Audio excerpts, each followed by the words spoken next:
Kwa Mheshimiwa Rais, katika kuzingatia hilo, tumejipanga katika ujenzi wetu wa standard gauge, tutakuwa na dry port kubwa sana pale Mwanza. Maana yake nini Mheshimiwa Rais? Maana yake tunaihamisha bandari ya Dar es Salaam tunaileta Mwanza. Kwa hiyo ndugu zetu Waganda wafanyabiashara watavuka tu ziwa Victoria kama saa 16, watafanya clearance zao pale Mwanza na mzigo kurudi na mzigo Kampala, maana Port Bell kwenda Kampala. Na hiyo Mheshimiwa Rais, kama nilivyokueleza pale, na gharama tutazipunguza sana. Nimezungumzia kwamba sasa hivi takriban katika financial model solani tutazungumzia kwa container 1600 ambao ni kidogo sana kulinganisha na corridor zingine. Lakini Mheshimiwa Rais, kama nilivyosema hapo, hata kwa sasa Mheshimiwa Rais, kuna vitu ambavyo tunafanyika, inawezekana pengine ukao unaifahamu.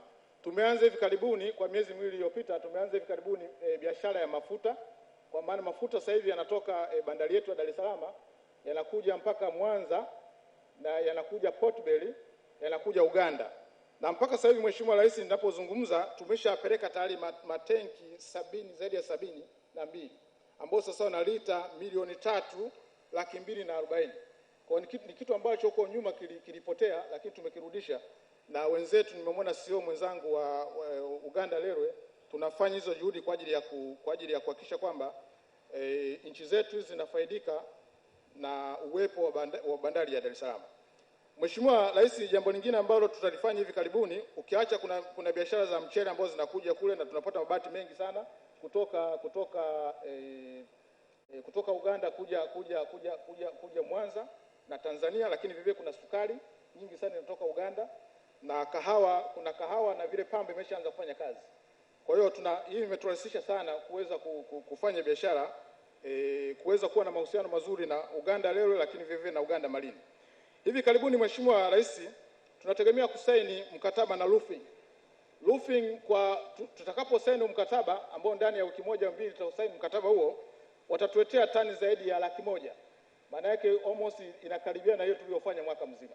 Itakuwa ni taasisi moja, na tuna imani kwamba kwa yale ambayo yanaendelea mpaka sasa hivi tutaweza kufikia.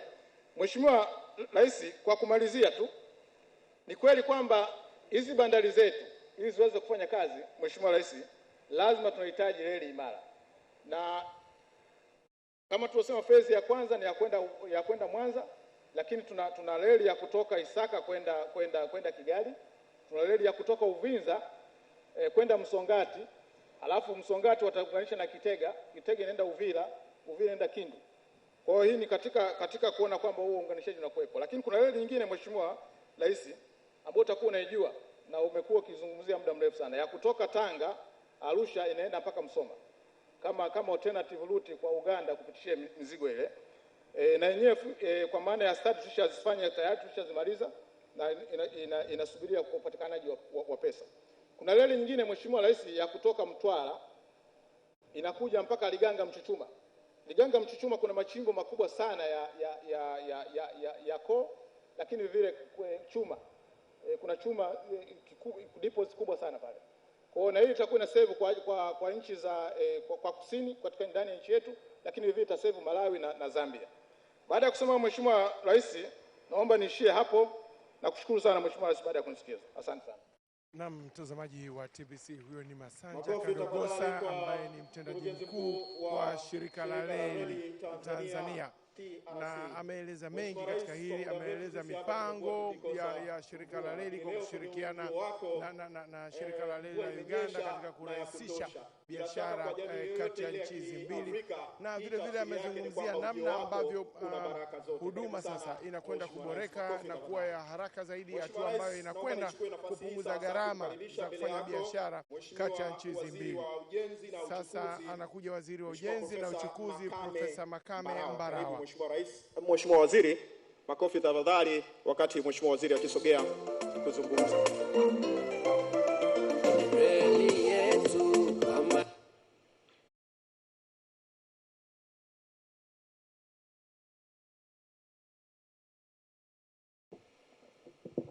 Mheshimiwa Yoweri Museveni, Rais wa Jamhuri ya Uganda, Mheshimiwa Profesa Kabudi, Waziri wa Sheria na Katiba, waheshimiwa mabalozi wetu wa Uganda na Tanzania, viongozi wa chama na serikali mlioko hapa, mwenyekiti wa bodi ya TRC, mwenyekiti wa bodi ya bandari, watendaji wote wa bandari na watendaji wa TRC mlioko hapa, wawakilishi wa mkandarasi wa Yapi Makezi na consultant Corel GV, wafanyakazi wa shirika la Reli Tanzania.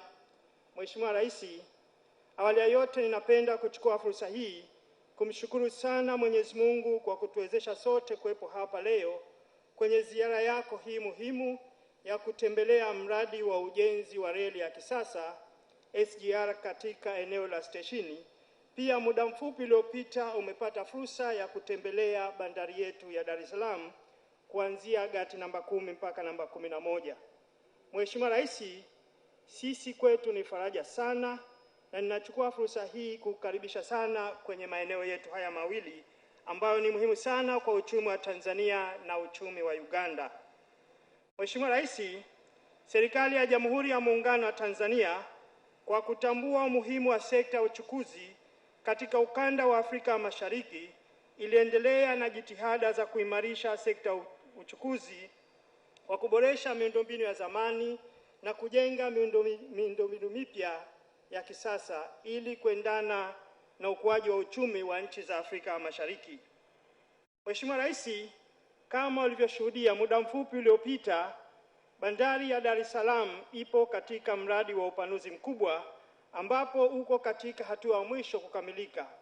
Upanuzi huo ambao ulianza gati 0 mpaka gati namba 7 umeharimu takriban shilingi trilioni 1. Aidha, serikali imeweza kutekeleza mradi mwingine wa kuongeza kina katika lango la bandari ya Dar es Salaam na eneo la kugeuzia meli ambao unaharimu takriban shilingi bilioni 216. Mheshimiwa Rais, aidha katika kuongeza ufanisi wa bandari zetu, serikali imewezesha mamlaka kununua vifaa vya kisasa vya kuhudumia meli vyenye thamani ya shilingi bilioni 216 ambavyo vimeanza kuwasili na tayari vimeongeza sana kasi na ufanisi wa bandari zetu kiutendaji. Pia kwa kutambua umuhimu wa kutoa huduma bora, serikali imeongeza fedha nyingine shilingi bilioni 290 ili kufanya jumla ya uwekezaji kwa kununua vifaa mbalimbali vya bandari zote za Tanzania kufikia shilingi bilioni 500. Hii ni wazi kuwa uwekezaji huu kwa jumla utafanya bandari za Tanzania kutoa huduma za viwango vya kimataifa na kuhudumia shehena zote kwa ufanisi mkubwa sana. Mheshimiwa Rais, nchi yetu inayo maziwa makuu ikiwemo ziwa Victoria ambalo limekuwa kiungo kikubwa cha usafirishaji kati ya nchi ya Tanzania na Uganda, ambapo kupitia ziwa Victoria bandari ya Dar es Salaam na bandari ya Port Bell zinaunganishwa kupitia reli na barabara. Mheshimiwa Rais, ujenzi wa reli ya kisasa ya SGR utakuwa na faida kwa Tanzania na nchi za jirani ikiwemo Uganda. Kwa kutambua mchango mkubwa wa bandari katika ukuaji wa uchumi wa Tanzania na nchi za jirani, mradi wa SGR utatoa njia ya haraka kwa ufanisi na uhakika kupunguza msongamano wa mizigo katika bandari ya Dar es Salaam na bandari ya Port Bell kwa kuhakikisha kuwa mizigo iliyowasili bandarini itasafirishwa kwenda nchi za jirani ikiwemo Uganda kwa haraka zaidi bila kuchelewa. Mheshimiwa Rais, tunategemea reli hii kwa ajili ya hasa kwa upande wa abiria kutoka Dar es Salaam mpaka Mwanza itachukua takriban masaa 12, kuanzia masaa 8 mpaka masaa 12. Lakini kwa mizigo itachelewa kidogo kwa sababu spidi ya mizigo inakuwa haina haraka sana. Mheshimiwa Rais, mwisho kwa niaba ya Wizara ya Ujenzi, Uchukuzi na Mamlaka ya Bandari Tanzania, ninakushukuru sana kwa kukubali. Mheshimiwa Rais, tunakushukuru sana na Mungu akubariki kwa kila kitu.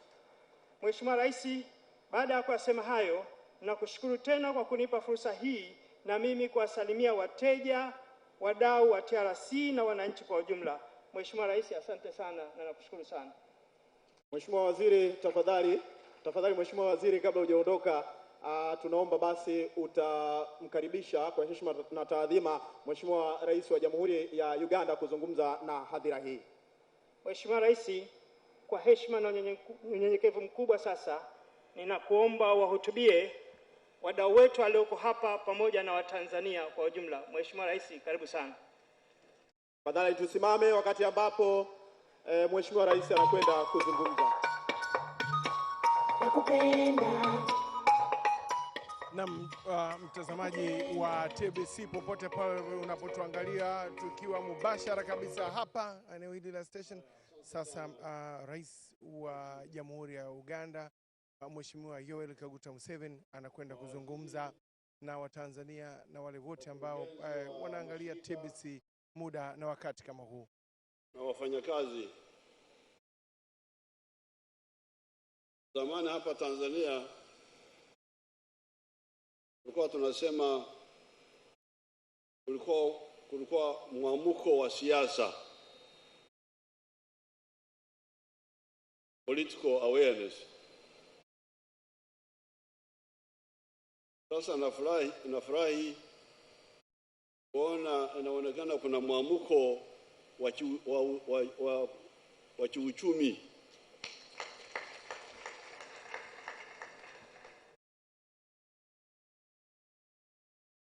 Kwa sababu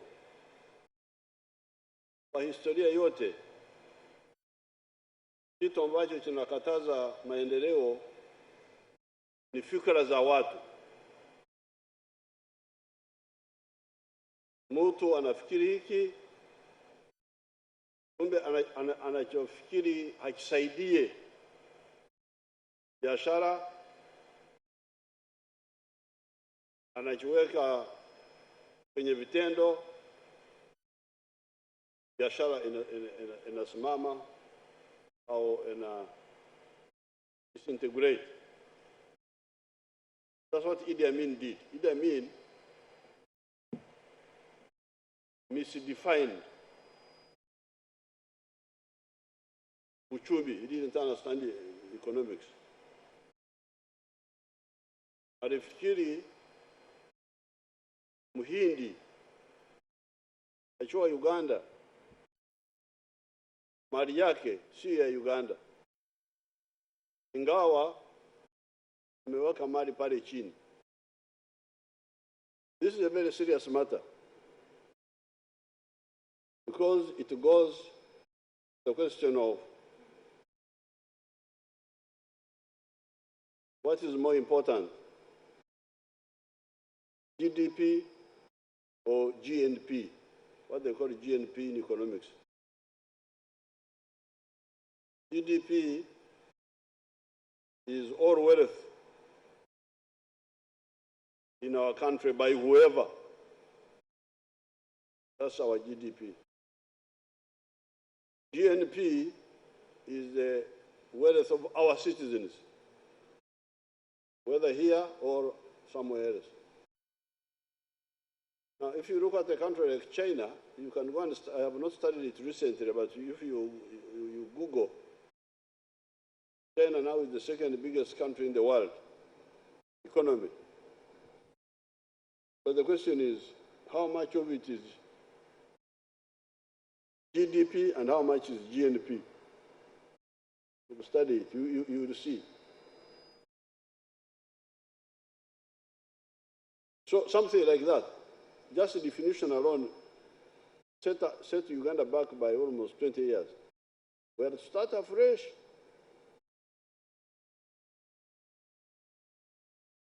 Therefore now, when I come here and I see all these young people,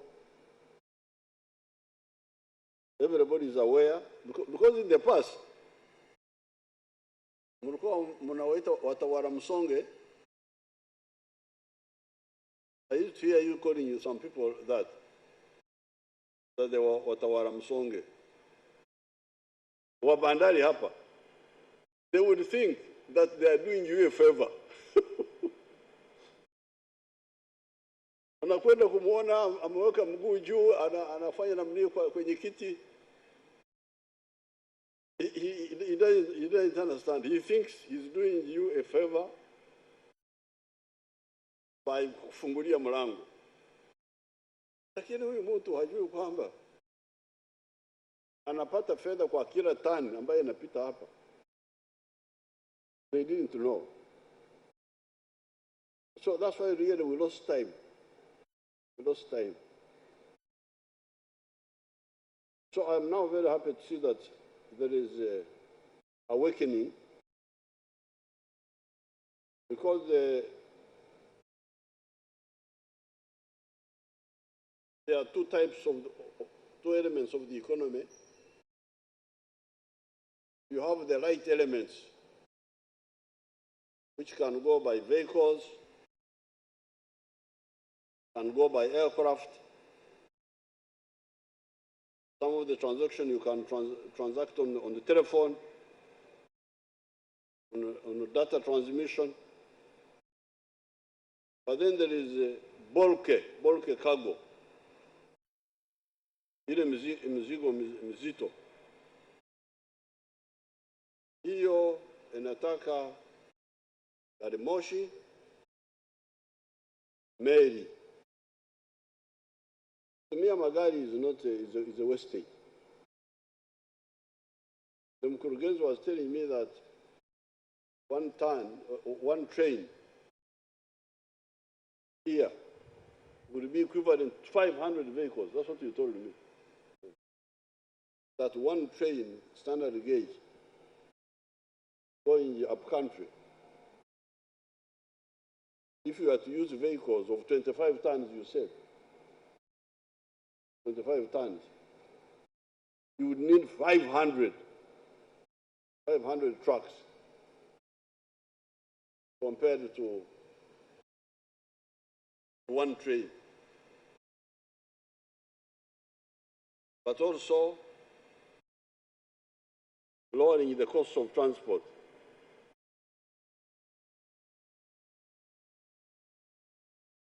Now, I have been advising the Ugandans that if you want your economy to grow, there are things you must not compromise on.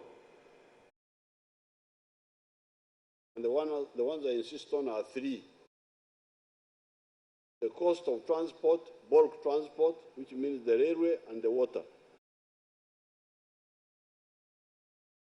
The cost of electricity for manufacturing and so on. Nightclubs, I don't mind. They can charge them anything. Like if you wonder, I'm now insisting in Uganda that the cost of power for manufacturing must not be more than 5 American cents per unit of electricity. For nightclubs and other things, it can go up.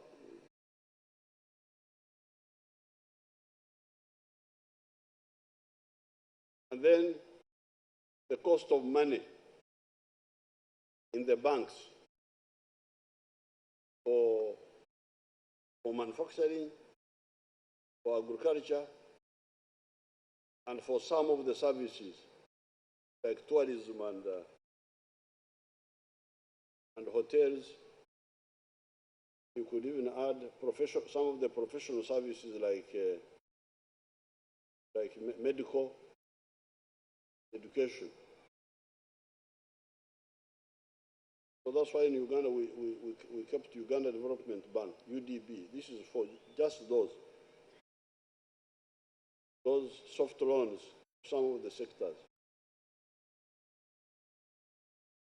And the cost of labor is still down. So once you have the four, low cost of labor, low cost of transport, low cost of electricity for manufacturing, and then low cost of development finance, the economy will grow. And then, but of course, you must solve other issues. So therefore, I'm very happy to see what is happening. but especially to see the mwamuko wa kufanya biashara wa uendeshaji wa shughuli hizo. Because that's where the problem was.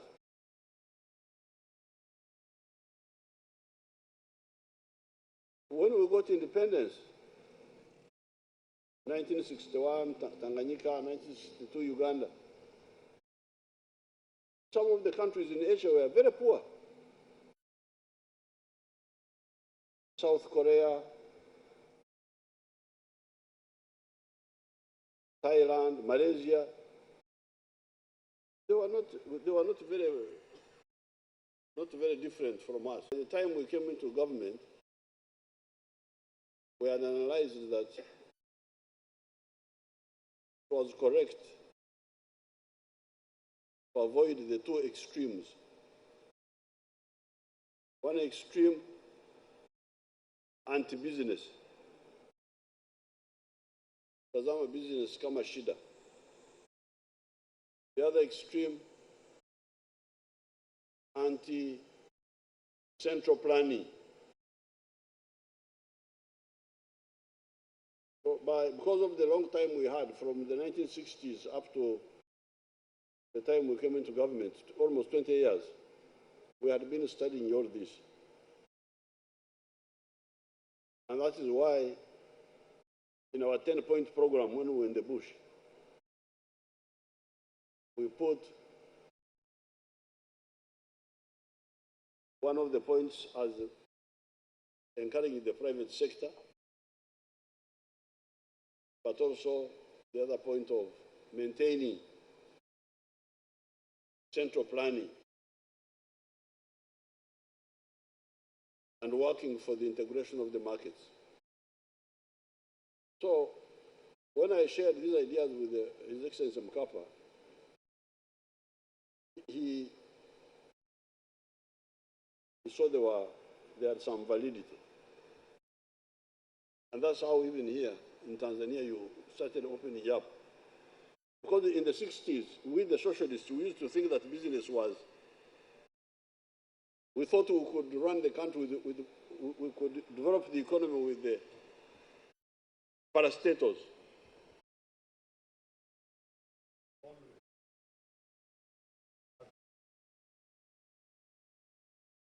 It was better combined. So I'm very happy that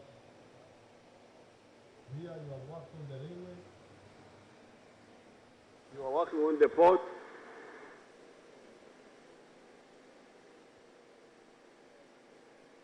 Very hard, but also to link up that Port Bell, Kampala path.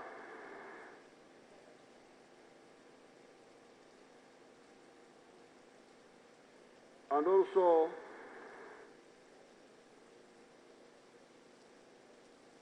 wake up all the, as I was saying to the business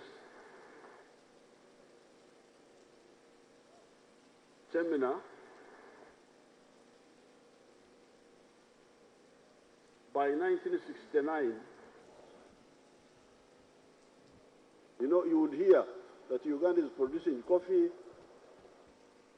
is producing cotton, tea, and so on. But actually, the families who were involved in those were only 4% of the whole population, according to the census of 1969. The rest were what they call subsistence economy, just producing for the stomach. That's very dangerous.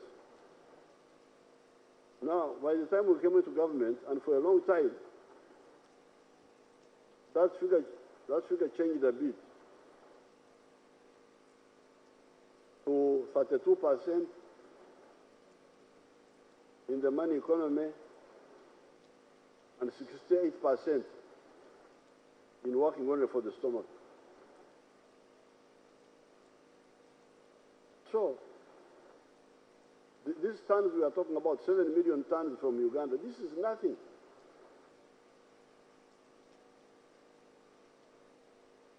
It should be many more tons. But it is because 68% of the people were outside the money economy, just producing for eating. But with our struggle now, more are getting involved in producing for, and then the NGOs also were adding to the confusion. So the NGOs will talk of food security. Okay, thank you very much. I have engaged in food security. But how about income security? Because all my needs are not food needs only. I have food needs, yes, but I also have non-food needs. So it's a very big struggle to make the people see what should be done. But we are moving very well. And what is pleasing me most is not just the constructions, the railway, standard gauge railway, the port which is being expanded and modernized, but the attitude of you people whom I've been seeing, the young people. This is the most important. Because that's what the problem really. It's not money. People are saying money, what? No. Africa has got everything we need. But the people don't know what to do. They are doing, you know. You find Africa is a man like Adam Smith. Adam Smith wrote his book in 1776, answering the question of the wealth of nations. It was a big issue. People didn't know. Utajiri unatoka wapi? Wakati huo wengine walikuwa wanasema utajiri ni zabu. That gold is wealth. Utajiri ni zabu. Ni almasi, ni what? Gold and silver and so on. That in economics was called bullionism. So these people went to South America, killed all the Red Indians, stole all the gold, Portugal and Spain. Went and killed the Red Indians and stole all the gold in South America. They ended up being the most backward countries in Europe. Up to now, they have not recovered. Spain and Portugal. Then you had another group in France called physiocrats. These people said agriculture, agriculture, agriculture, agriculture. Even now here, I hear some people talking like that. Agriculture, agriculture, agriculture. Yes, it's important, but it's not important alone. It is important with. So it was Adam Smith who came and said, look here, you people. I've just had my breakfast. I ate bread. I ate bacon. I ate meat, I think. Now, all these were given to me by the butcher, by the baker, they gave them to me. Is it because they loved me? Why did I have breakfast prepared by, whose individual elements were prepared by others? Is it because they loved me? No, it's because they loved themselves. And in the process, they solved my problems. And that's how that man helped Europe to wake up, to know that private sector is one of the biggest drivers. So attitude is the most important.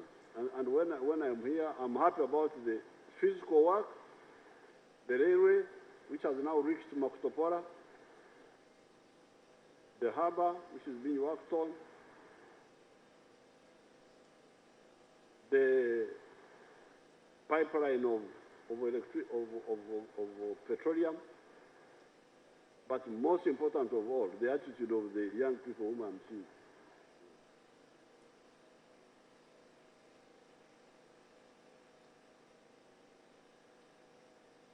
Even in Uganda, we have wasted a lot of time.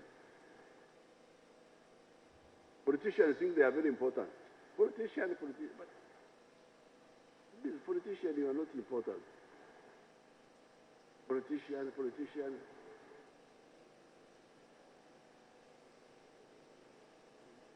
All sorts of people.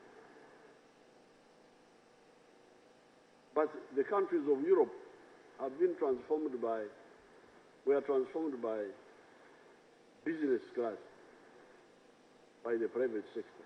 So it is that awareness that I'm very happy. And Uganda, we are ready.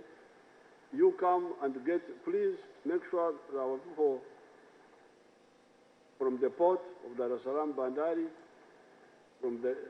they come and open the office in Kampala. And the Minister of East Africa, I saw him here. Is he here?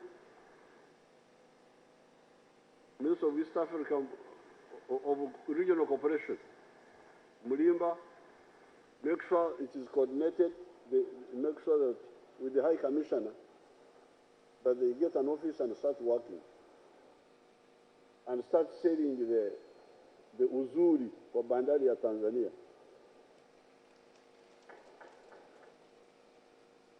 Now, Her Excellency ordered, I was hearing, because fortunately I know Swahili.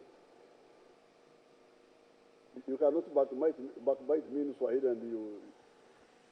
What do they call backbiting? Backbiting. Backbiting, how do you say it in Swahili?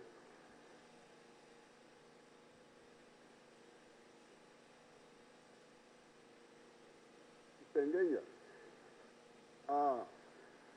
Hakuna mtu anaweza kunisengenya kwa Kiswahili. I will understand. So then, I had Her Excellency telling you that the port office in Kampala should also be like an investment office, an investment promotion. To promote Uganda, you call it kuwekeza. Kuwekeza, I'm improving my words in Swahili. Kuja na wawekezaji wengine kuja huko na wengine kwenda kule. I had her tell you that. So you are most welcome, and Uganda will do its part, and the future is very bright. Thank you very much. Hongera sana.